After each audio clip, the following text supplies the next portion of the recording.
All right. Well, let's go ahead and get started here. Hope you had a nice 3-day weekend. Going over these announcements, you've got an assignment that just became due just now, and that was homework 1. Homework 2 is going to be due a week from today at 11 a.m. Thursday of this week is the Winter Technical Conference, and I'm just curious, how many of you are involved with that or are planning to attend? About half the class. Because I want to accommodate anyone who's interested in attending that, I'm going to post our lecture on Thursday online. And so, you're still responsible for the material, and there's still some really important examples in that lecture, and I encourage you to review it, but we won't have any in-person class meeting on that day.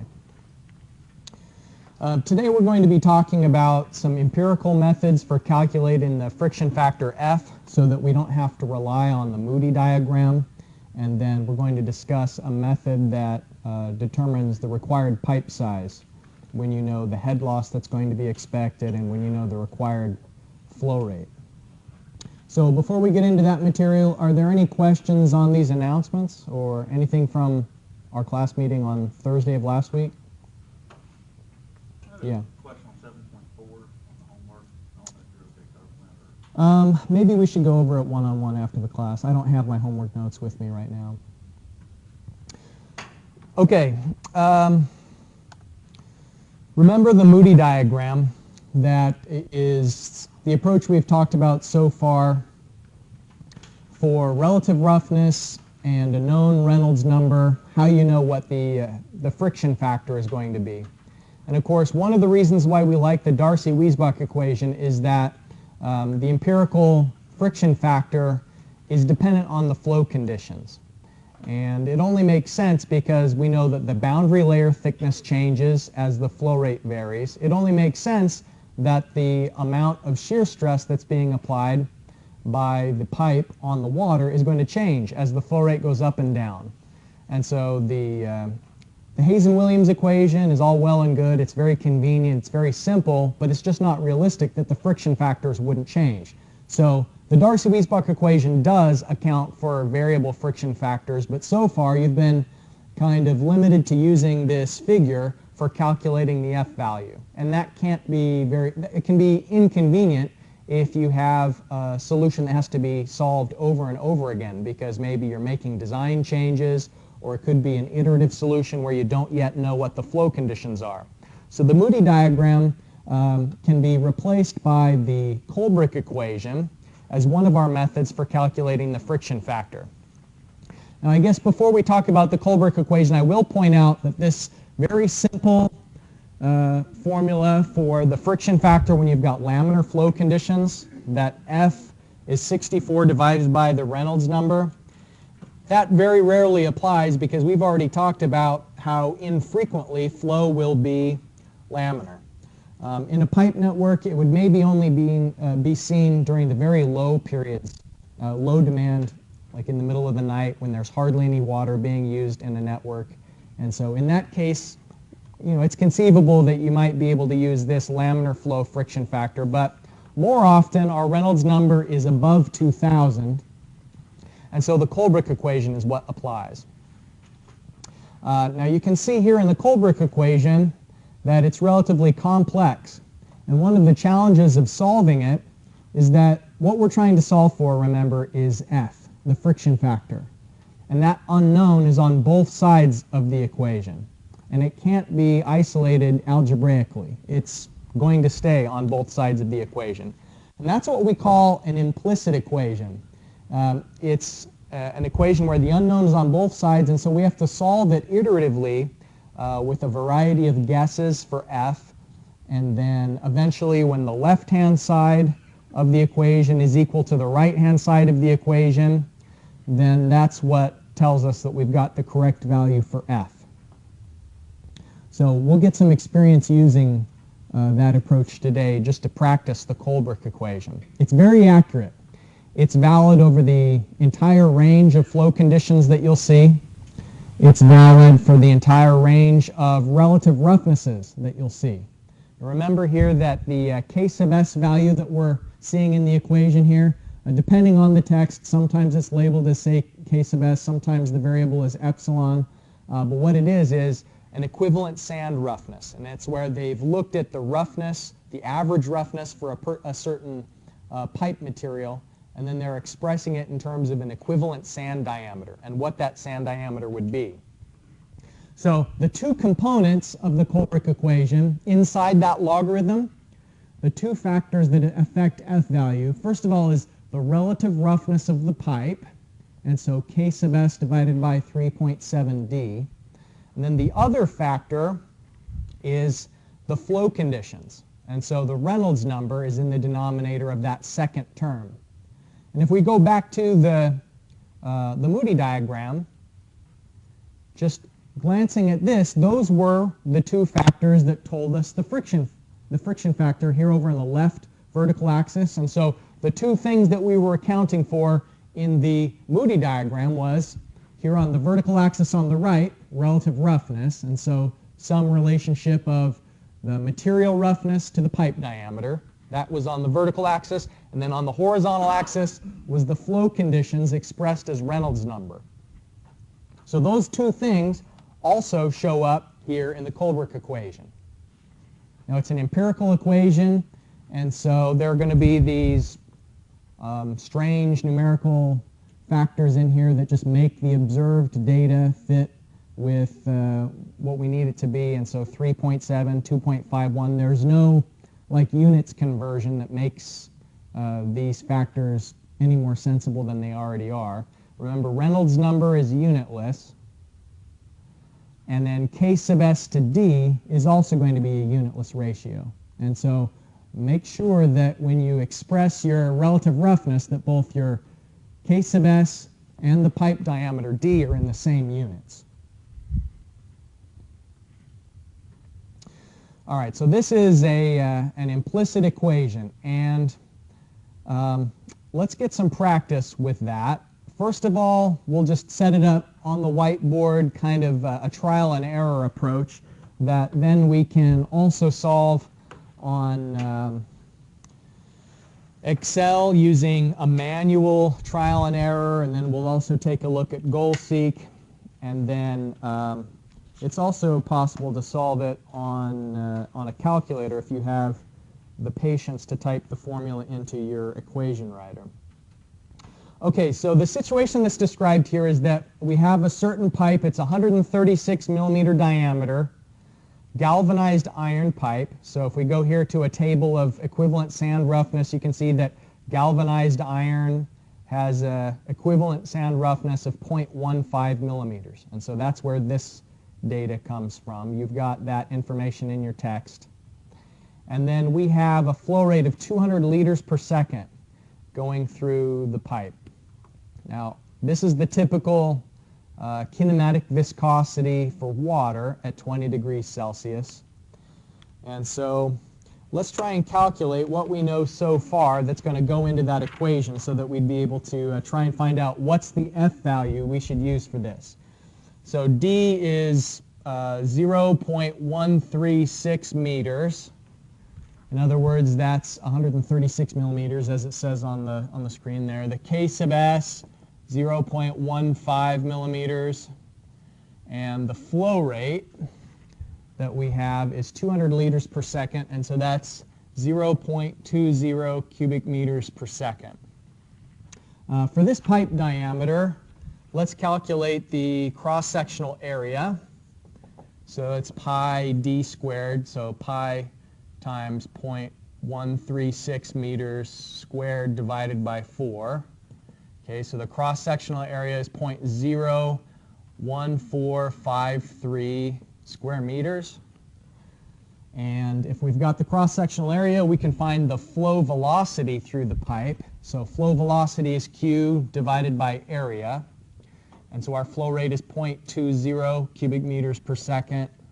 And the cross-sectional area was 0.01453 square meters. And so the velocity through the pipe is 13.77 meters per second. So it's moving pretty quickly through that pipe.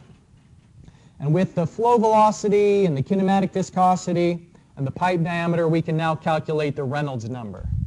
And so the Reynolds number is the velocity, so 13.77 meters per second, multiplied by the pipe diameter, 0.136 meters, divided by 1 times 10 to the minus 6th meters squared per second. Okay, so that Reynolds number is 1,872,413. So this is just like the preliminary setup. Now what we need to do is try and find out if the left-hand side of the equation and the right-hand side of the equation are equal to each other.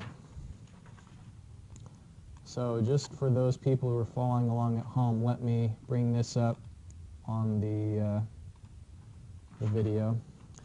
Okay, so we have to start with a guess. And so the guess that we'll start with is, what if f is 0.02?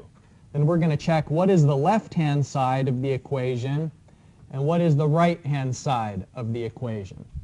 So for the left-hand side of the equation, what that means is, what we want to have is 1 divided by the square root of f, 0.02. How many of you have calculators today? Basically everyone. Can you tell me what is the left-hand side of this equation for f is 0.02? So what's the square root? 1 divided by the square root of 0.02. 7.071, right? Okay, now the right-hand side, this is going to take a little bit more effort. So the right-hand side is -2 times the logarithm of k sub s. So that is 0.15 millimeters divided by 3.7 times the diameter, and we have to have the diameter expressed in terms of millimeters, so 136 millimeters, plus 2.51 divided by the Reynolds number, so that is 1,872,413 times the square root of our guess. You know, we're just checking to see, is it this guess value of 0.02? So the square root of 0.02. All right. So if you wouldn't mind, put that into your calculator. So we need to find out the two terms inside the Colebrook equation, then take the logarithm of it, and then multiply it by -2. What is it? 7.0. That's not quite what I got. Yeah, there might be. It's easy to make mistakes on these ones. No, I don't think that's it either. Hey, we have a winner. Third time's the charm. Yeah, I think it's 7.024. Now that just illustrates that it took us 3 times to get it right. You really need to be careful with these, and it's, you know, the mistakes will pop up for everyone at one point or another, so it's nothing to be ashamed of or have a bad feeling, other than just maybe double, triple check the calculations when it really counts. When it really counts is when you're building anything and on an exam, right? So, yeah. So the question is the left-hand side equal to the right-hand side? Well, it's pretty close, but it's not equal. And what we want is we want it to converge till it's totally equal. And so now what we can do is we can check some other value. So we don't know whether to make this f value guess larger or smaller, because we haven't done enough guesses to see if it's getting bigger or smaller, like relatively on the left and on the right. So what if our next guess was 0.01? Okay, rather than doing this on the whiteboard, one of the nice ways that we can iterate is with Microsoft Excel. Okay, so we have a k sub s in this case of 0.15 millimeters. Our diameter that's known is 136 millimeters. And the Reynolds number that we calculated is 1.87 times 10 to the 6th. All right. And let's just double check this guess that we had of 0.02. because we know what the left-hand side and the right-hand side is supposed to be. So that's a way for us to check if we type the formulas into the spreadsheet correctly. Okay, so the left-hand side of this is equals 1 divided by square root of f. Okay, so far so good. Let me actually show a little bit more precision there so that we can know for sure. Okay, now the right-hand side equals negative 2 times the logarithm of k sub s, so it's this cell, divided by 3.7 divided by d. I've just done something a little strange there because maybe you're more used to putting in a parentheses and multiplying it. Like the other way I could write this is I could say, let me see if I can make this a little bit bigger. Negative 2 times the logarithm of k sub s. You could also say, parentheses 3.7 times d, but it's actually fewer keystrokes if you just say k sub s divided by 3.7 divided by d. Algebraically, it's the same thing. So just maybe get used to that's how I type the Colebrook equation. Seems a little weird at first, but maybe you'll start doing the same thing.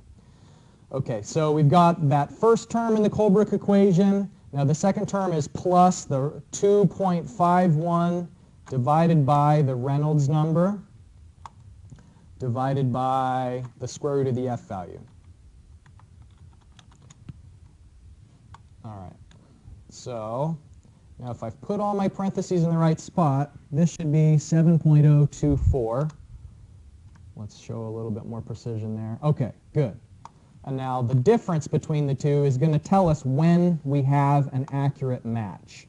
And we're not there yet because we want the difference to be 0. That's how we know that our guess has converged on the right thing, on the right number. Now the typical range of f, like how far and wide should we be looking? F usually varies from 0.008 to 0.038.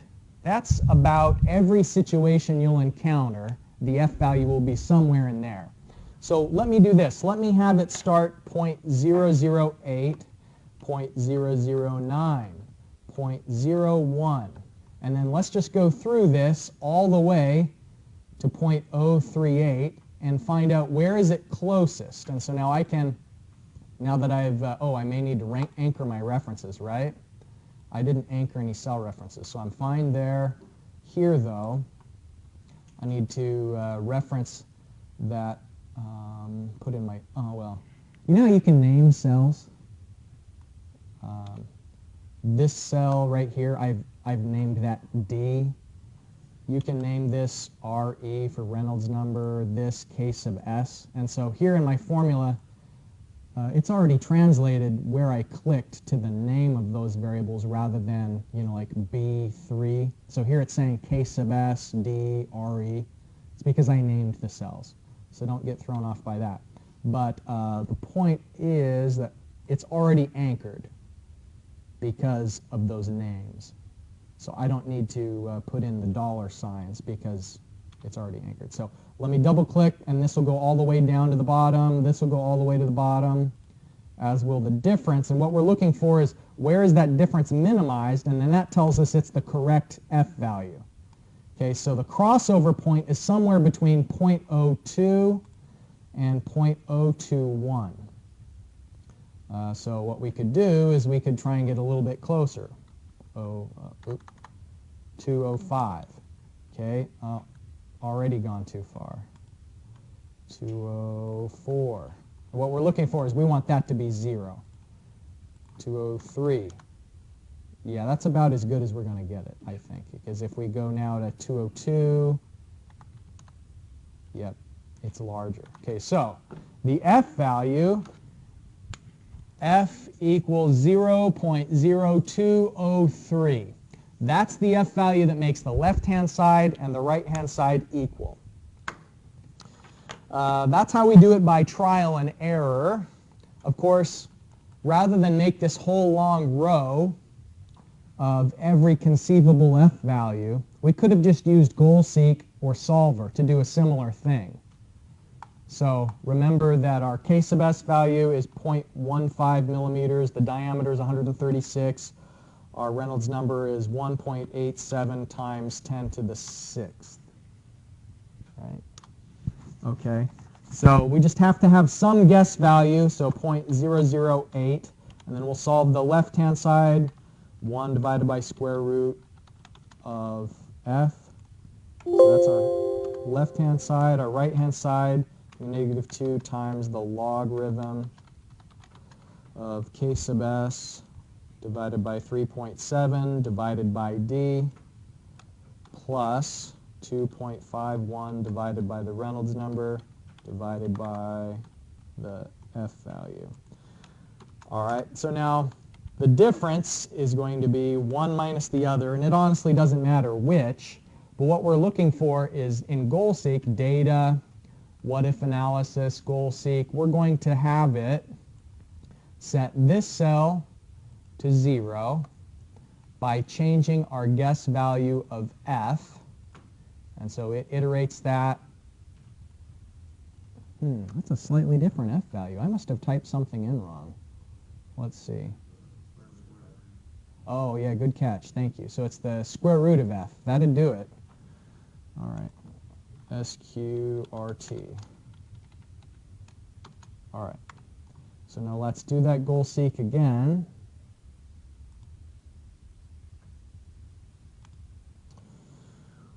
We want the difference to be 0 by changing our initial guess of f. And it rips through it. All right, that's more like it. That's what we're looking for.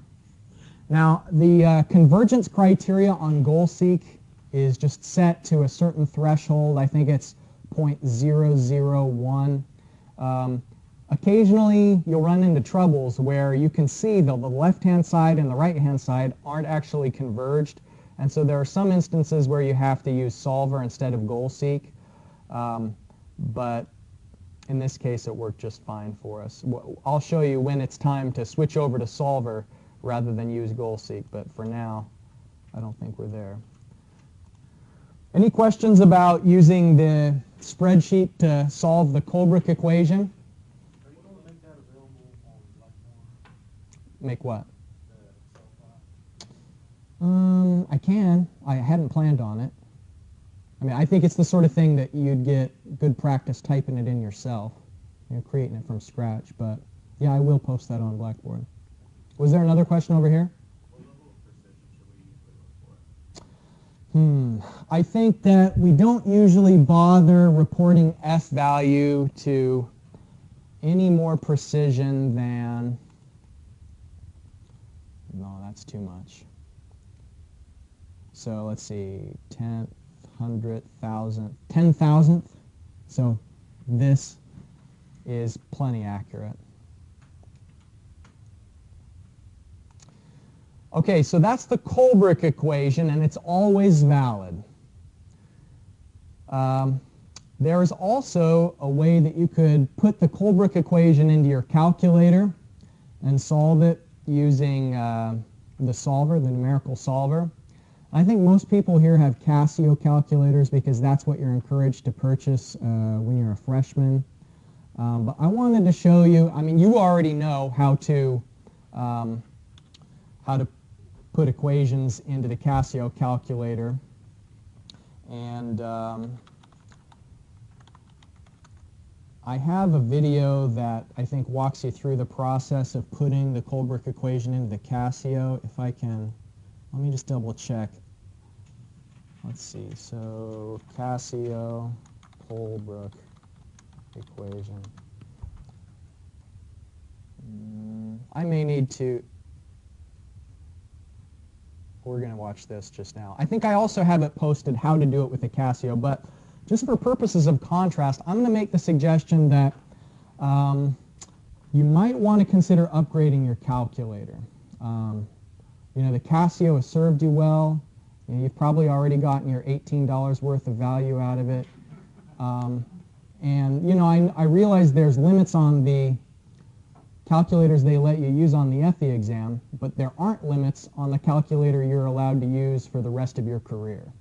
And so sometimes your work is a reflection of your tools, and you can do your work more quickly if you have more sophisticated tools. And so I'm going to show you what I think is the best engineering calculator that's available. And just as an illustration of what it can do, there's an emulator that I downloaded that kind of allows me to demonstrate on the screen how you'd solve the Colebrook equation with that HP 50G calculator, which is the one that I think is the best one. There's no such thing as a perfect writer. This is why I use Grammarly to check my work.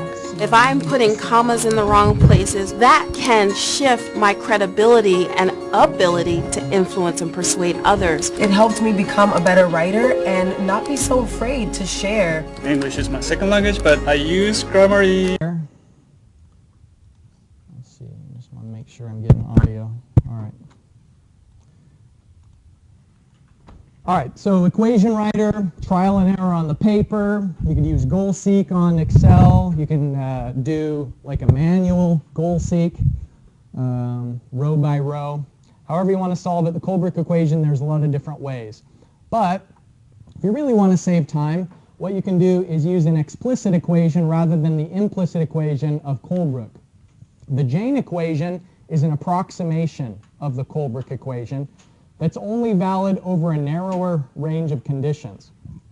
If you happen to be working on a problem and the k sub s to d ratio is between negative 10 to the 6th and 10 to the minus 2, or a Reynolds number between 5,000 and 10 to the 8th, then you can use the Jane equation. And what you'll notice is that the f value is only on the left side of the equation. It's not on both sides of the equation.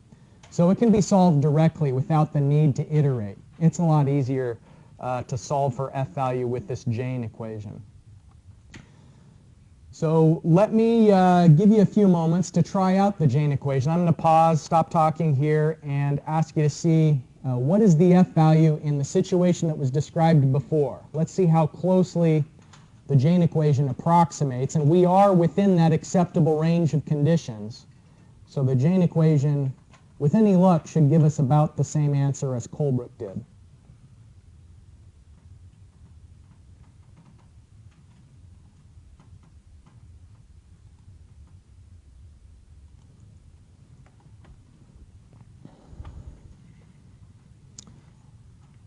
Okay, I think it worked, right?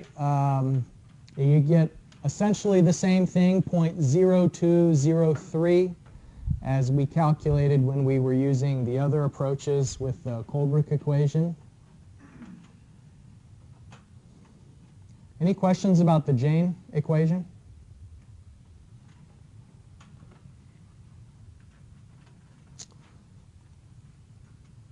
Now you can use the Jane equation anytime this semester unless the problem explicitly tells you that you should use the Colebrook equation instead. So there may be a quiz or exam question where I want to just make sure that you know what the Colebrook equation is and how to utilize it, but otherwise you can feel free to use the Jane. Yeah? So does that kind of negate the fact that it says that the KS over D ratio, we still have to take that into consideration, or do we just use it? You should still check it, but that's a pretty wide range of applicability.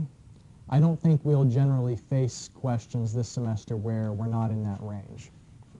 But that's a good point. You should still get in the habit of checking that, because error can arise if you're misapplying a formula. Are there other questions? Yeah? So on homework problems, are we allowed to use Excel? Mm-hmm. Yeah, you are. And so if you do use Excel on your homework, please be sure to upload the Excel file. And also, because you know you're going to be creating a PDF for the grader. And so include a printout of the spreadsheet, but then provide the file itself in case you've made a mistake and the grader needs to get in and take a look at what you've done.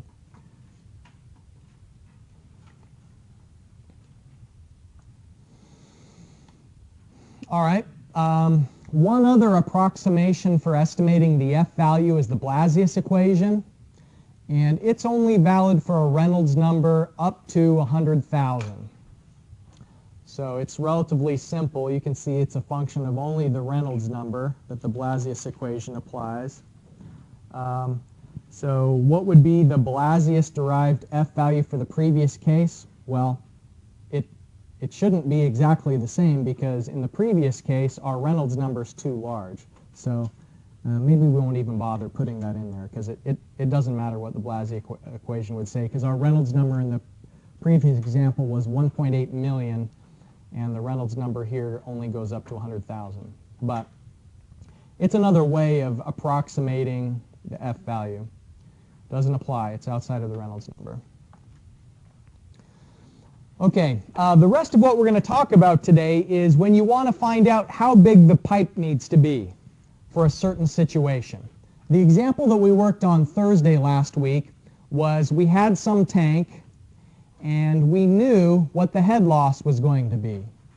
We knew essentially a situation where if you've got an elevation of a tank and you know where the building is and you know what the flow velocities are going to be, sometimes you know the expected head loss.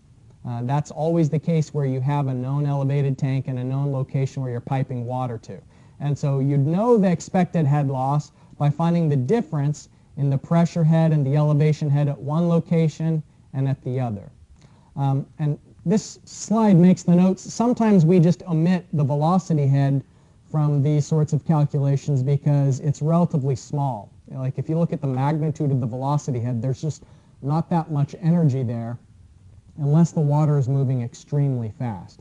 But in the range of about 1 meter per second, the magnitude of energy in the velocity head, and especially in the velocity head difference, is probably negligible. So occasionally we'll just have the pressure head and the elevation head for estimating the expected head loss.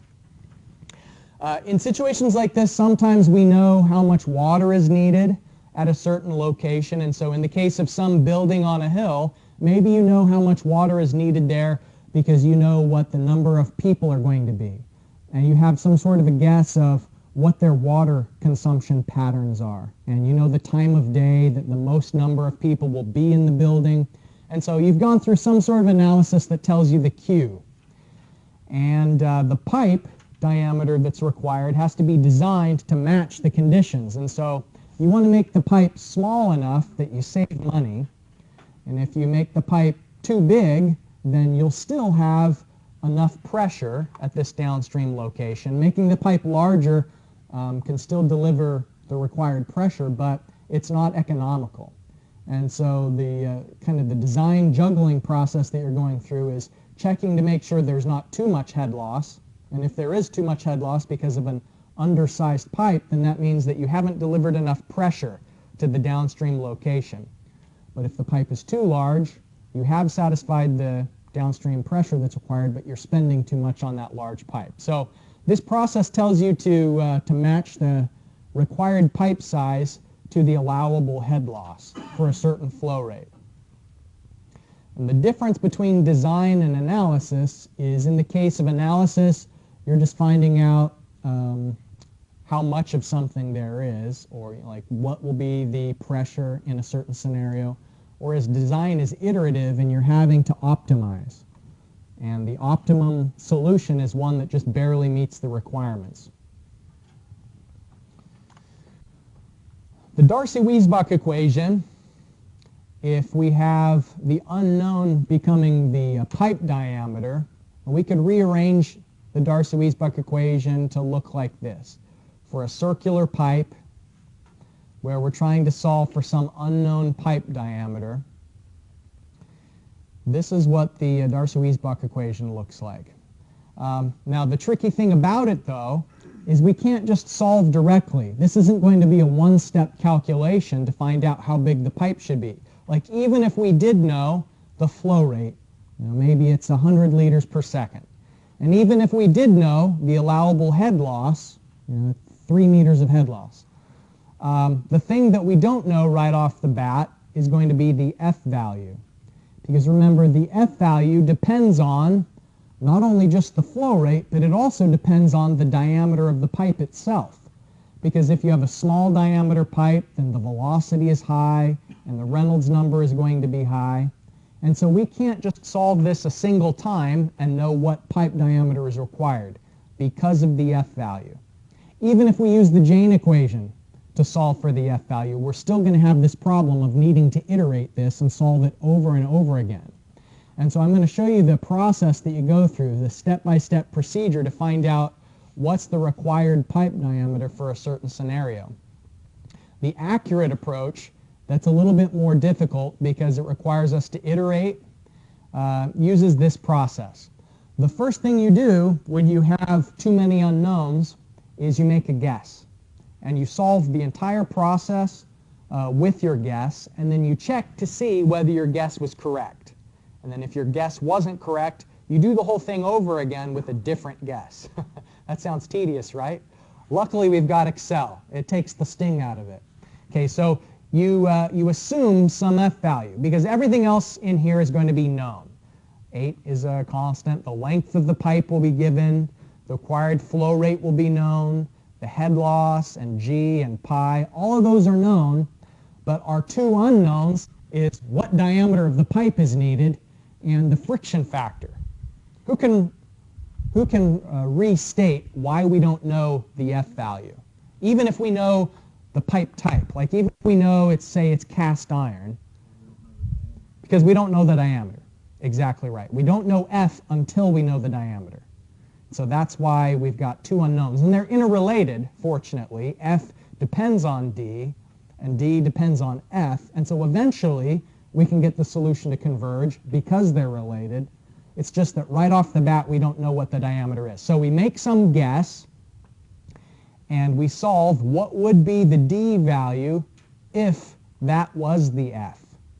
And then you say, all right, for that D value, now I know what the velocity through the pipe is going to be, so that allows you to calculate the Reynolds number. And then we go through the steps of checking the F value.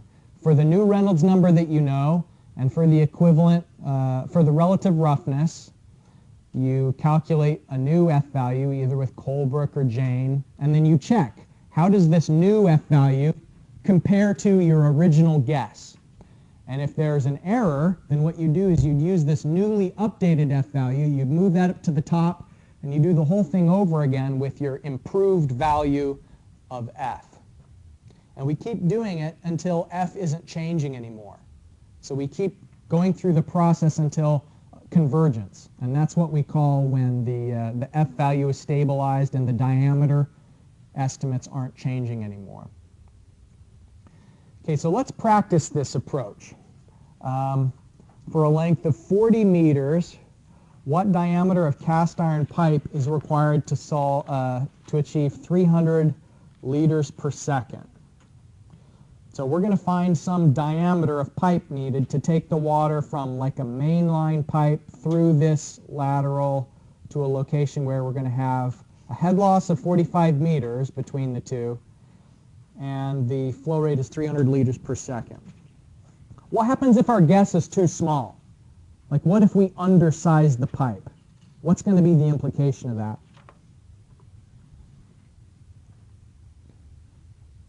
What if the pipe's too small? Like of these things that I told you, length, flow rate, cast iron, if the pipe is smaller than it needs to be, what would be the physical side effect? It wouldn't get enough, well, you're close, because this is, it's just discharging it to an open valve. If it was enclosed, it would be not enough pressure. But here it's going from whatever the pressure is to 0. And so the pressure gradient's going to be the same, but it's the flow rate wouldn't be high enough. So it's just like if you are trying to fill a pool with a garden hose rather than trying to fill a pool with a firefighting hose. If the hose is too small, you've got all of this pressure trying to drive the flow through a really small diameter, and you just can't achieve the same flow rate as you'd be able to get if the pipe diameter was larger. All right, so we're going to go through the process of finding out what diameter is required to achieve 300 liters per second. Now we start off with a guess of the F value, and let's go through this manually one time. and then we'll move it over to Excel just to illustrate how we can kind of automate this process and make it a lot easier. Okay, so we have some assumed F value. Now the problem says that we've got cast iron pipe, and so K sub S is 0.26 millimeters. The length of the pipe is 40 meters, and the flow rate is 0.30 cubic meters per second, and H sub F is 45 meters. Okay, so let's try let F equals 0.015, just as a starting point.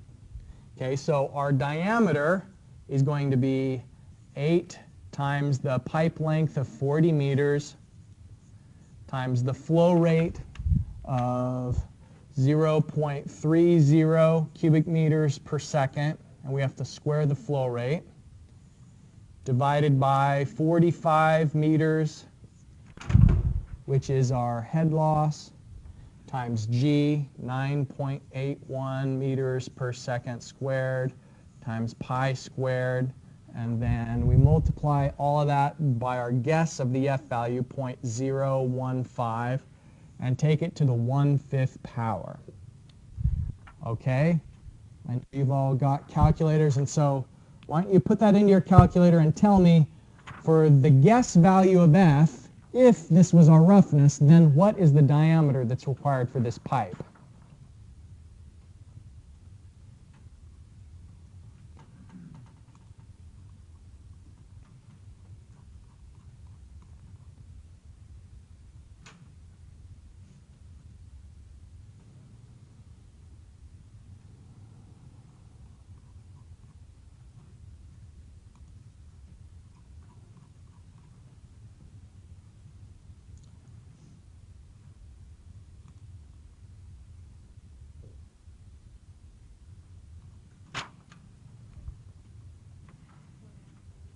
Good, that's right. 0.158 meters. So if that was the diameter of the pipe based on this guess F value, then what we can do is we can also calculate the cross-sectional area that arises out of this diameter. And if we know the cross-sectional area, then we can find out what the velocity of flow through the pipe would be. All of these things kind of cascade from the initial guess of the F value. And so if we've got the diameter, the velocity of the water flow, and we know the kinematic viscosity of water, then we can also calculate the Reynolds number. And now with the Reynolds number, we know enough to check and see, is our guess correct?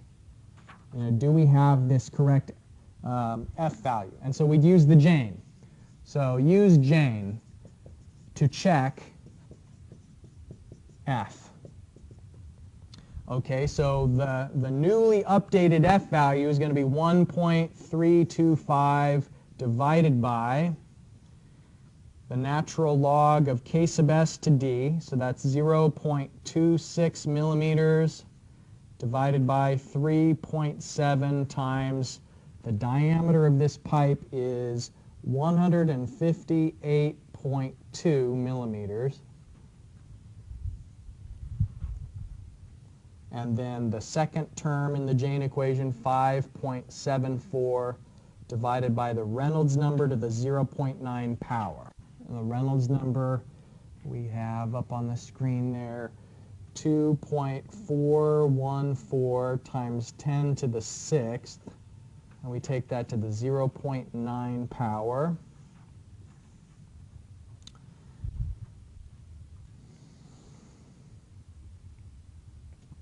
And then all of that is squared down in the denominator. Okay. Now it turns out that when we use the Jane equation to find out what would be the F value, it's actually 0.0224. So we have a problem. The problem is that this F value doesn't match our initial guess. Our initial guess was maybe the F value is 0.015. But then when we ran all the calculations, we found the diameter that would arise out of that. And if we have a certain diameter, we have a certain flow rate, and that certain flow rate gives us a Reynolds number, and so on and so forth. All of the factors that do account for the energy loss, we find out that the F value between the assumption and the updated F value don't match. So what that means is we have to start at the beginning again. And so instead of having 0.015, we use this new guess. Let's see what is it at 0.0224. And so we're going to have to solve everything again using this new F value of 0.0224. We replace the old F value. And so rather than do that on paper or on the whiteboard, let me show you how we can follow the same process using a spreadsheet. Any questions before we do this second round of iteration?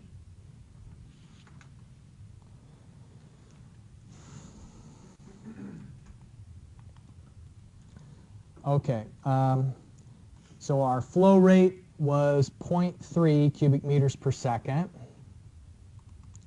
The K sub S for this pipe is in terms of meters, because I'm going to want everything to be in consistent units. I either have to do this in millimeters and the pipe diameter in millimeters, or I'll just do this in meters. And so it's 0.00026.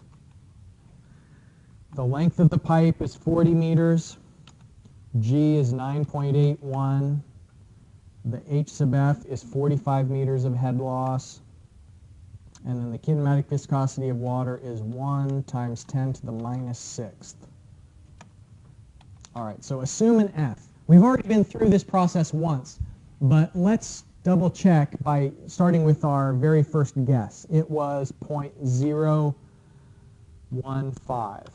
We just pull some number that's in the acceptable range out of the air. All right, so now we calculate the diameter based on that. So it's equals 8 times the length.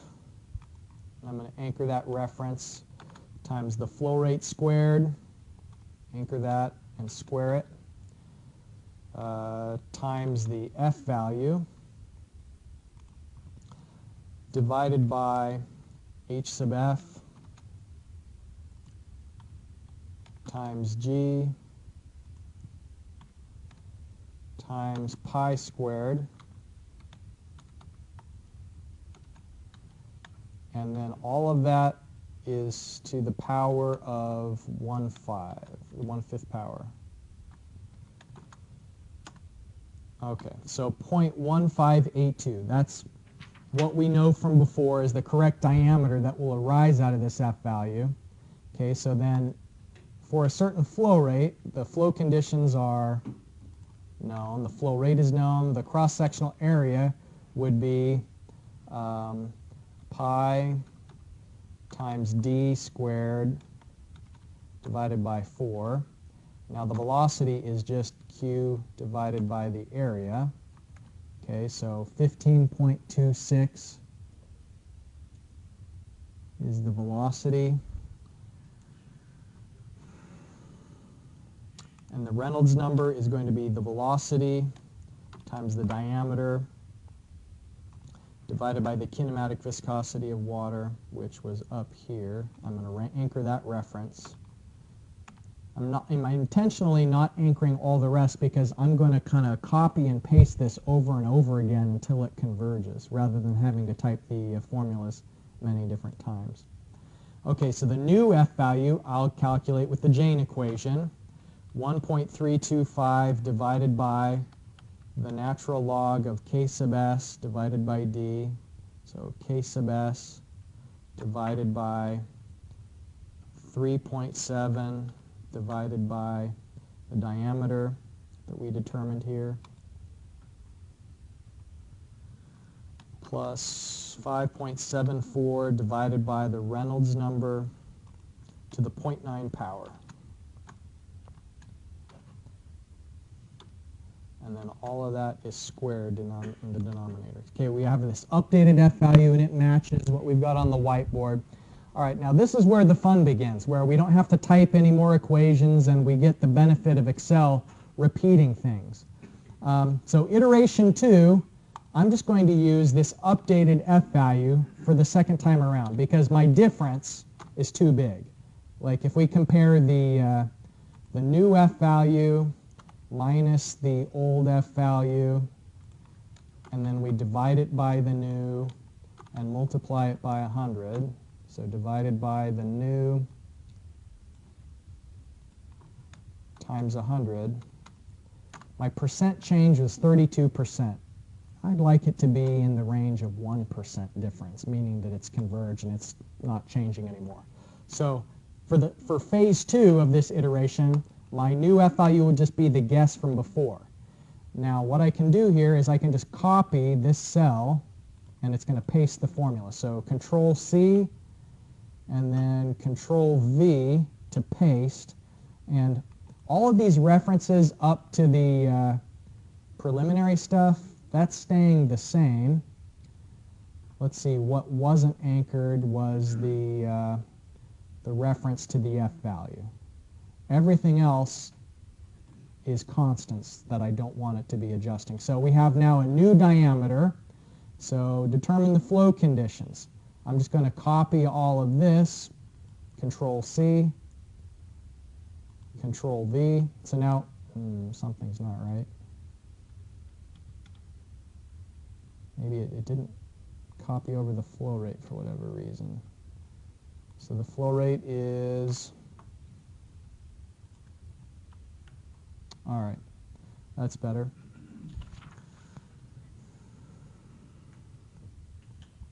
All right, so we have an updated velocity, and we've got an updated Reynolds number, and so now we can get the new f value and the new percent difference. And so I'll just highlight those cells, Control C, and Control V to paste them. I think I probably didn't anchor something that needed to be anchored up above, so let's look at that.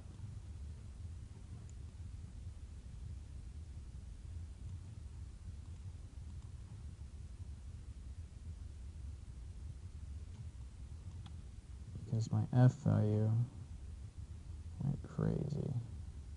Didn't do what it should do.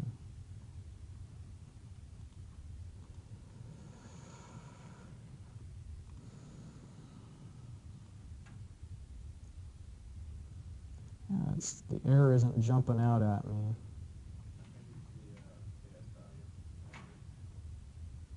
Case of S.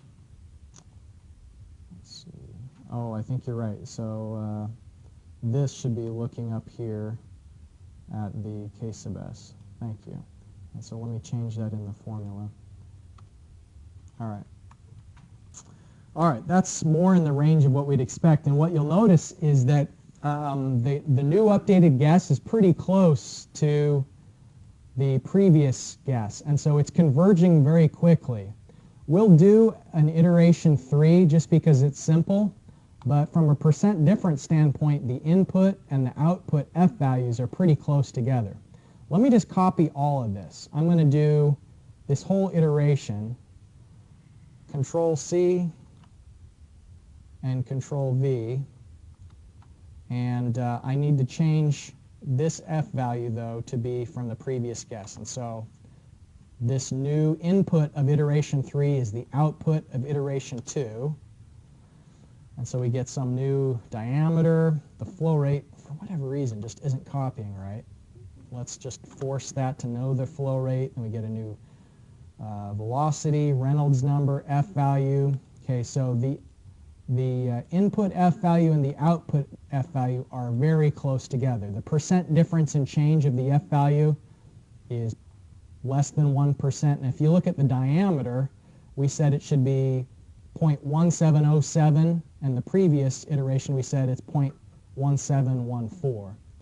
So, I mean, it's easy enough just to copy and paste it again and see, just to make sure that it's stabilizing. Control C. Control, let me get all of it.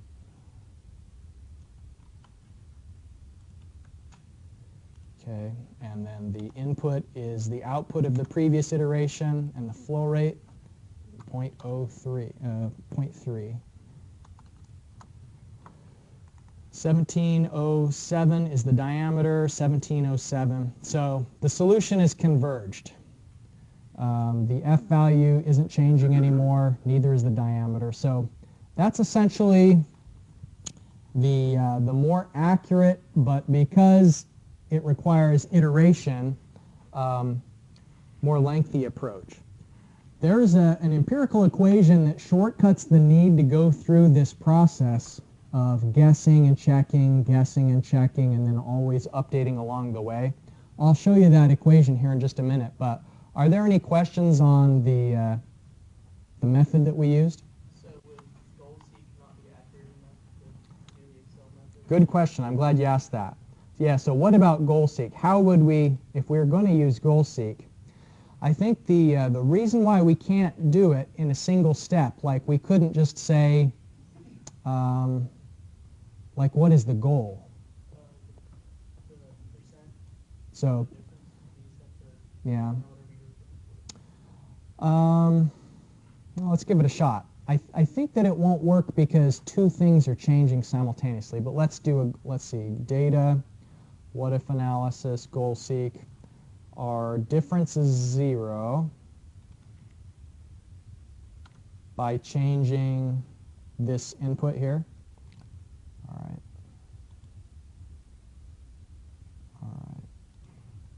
Oh, actually, it worked pretty good. 1707. Yet, there's sometimes are cases where goal seek won't work because at the same time that you're changing the F value, the amount of head loss is also changing. But I guess in this case, the head loss is just known from the beginning, the amount of head loss. So yeah, good call on checking the goal seek. For the homework problem that is related to this, I'd like to see you going through the process of copying and pasting on the spreadsheet, like the iteration rather than the goal seek. Because for one thing, when you do a goal seek, you can't see like the process because it just shows the final answer in the screen. So I think that you've got a homework problem where you're having to find the required pipe diameter, and where you do make it this method of assuming an F value and then repeating. But great question. I'm glad you asked that. Are there other questions related to this process? Okay, so here's the other equation, the so-called easy method for finding out the required pipe diameter. And you can see I put easy in quotes because the formula is really complicated and there's just tons of opportunities there to make a calculation mistake solving this equation. But since we've got the time, I want to see if we can get a sense for how accurate this diameter is for the previous problem that we just solved. So let's find out for the problem we're talking about. The Q is 0.3 cubic meters per second. The H sub F, 45 meters. The pipe length, 40 meters. And then the K sub S, 0.26 millimeters. So we've got all the data we need. And by the way, you need to express all of these in their base units. And so K sub S should be meters. Length should be meters. Q, cubic meters per second. H sub F, meters. So be sure that you change the K sub S to meters and don't just have it in millimeters. So in other words, the K sub S is 0.00026, 0.00026 meters. All right, see if you can get this formula to work for you. And what we're looking for, the previous example, when we did it on the spreadsheet, we got that the pipe diameter was D, 0.1707 meters.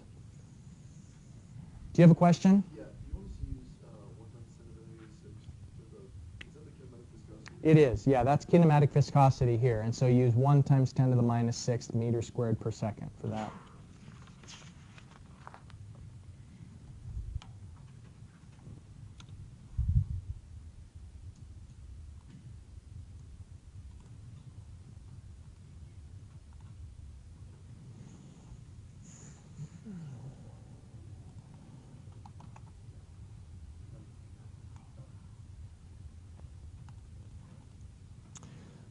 Okay, so it gets us most of the way there.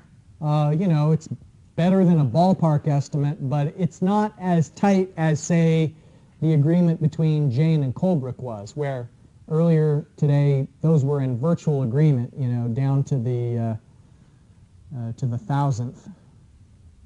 In this case, where we know from the more accurate iterative approach that the pipe diameter is 0.1707 meters. This tells us it's 0.175, but you know, in a way it may not matter because you can't go out and find a store that is selling pipe diameter 0.1707.